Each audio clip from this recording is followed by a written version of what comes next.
Well, Fisker is to name former Chrysler chief as its CEO. It's the maker of the luxury plug-in hybrid sports car, and we got Mike Ramsey in Detroit joining us now to tell us all about this. Is this a good move for Fisker? Absolutely. If for nothing else, it'll really help Fisker raise money in the investment community. You bring on a big name CEO, he's kind of up and around.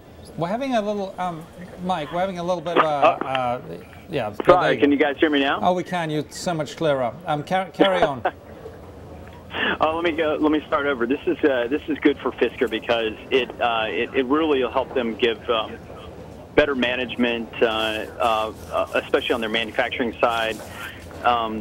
Tom LaSorda was a manufacturing executive for years before he became CEO at Chrysler, under Daimler Chrysler, and was generally considered to do very good in that arena. And he kind of had a tough hand. I would say that people weren't universally in agreement about how good a job he did, but he's certainly capable of running an automaker of this size, and it frees up Henrik Fisker as sort of the this is his creative genius. He's mainly a designer. He was a designer to do more marketing and design, which is really what he wants to do. And it should help Fisker also raise money, frankly, to give them, a real executive running the company. You mentioned Fisker's size. How many cars do they produce, and are there different challenges to running, a big shop the way LaSorda is experienced doing, and running a smaller, more boutique sort of almost auto operation? Yeah, absolutely. I mean, there are different things, but there are certain elements that are always the same. You need to get supply lines set up. You have to have good relationships with suppliers. But your marketing is fundamentally different, and your retail strategy is very different.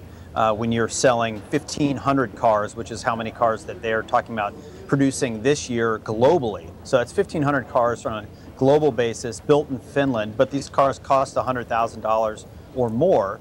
And there's a profit margin there, and it's a different business model, but there are some things that are fundamentally the same. Now the Energy Department said it had frozen a loan to Fisker because the company had missed certain deadlines in its plan to build a plug-in gas-electric hybrid at its Delaware factory. That's what it says in your story that you wrote with Neil Boudet. Is that a major blow to Fisker, or is that well, okay, we're fine, now we've got a real CEO, we can get some money? I'm going to say that it's a blow to Fisker, and they probably will be okay. Or at least that's what they're saying. They're saying they're reforming their business plan to not expect that.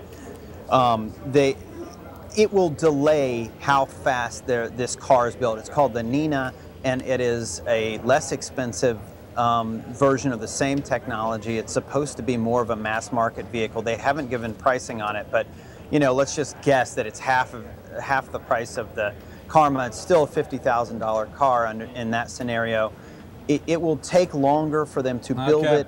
I suspect that with getting LaSorda on, that they might be able to have access to more capital, and them putting on a brave face and saying we're going to be fine is probably a good way to prevent them from falling into the abyss. I'm afraid, Mike, we have to leave it there. We got a jammed show. Mike Ramsey of the Wall Street Journal in Detroit there. We're reporting on Fisker. Let's hope they don't name one of their cars Bad Karma. That would not be good, would it? It wouldn't be very good at all.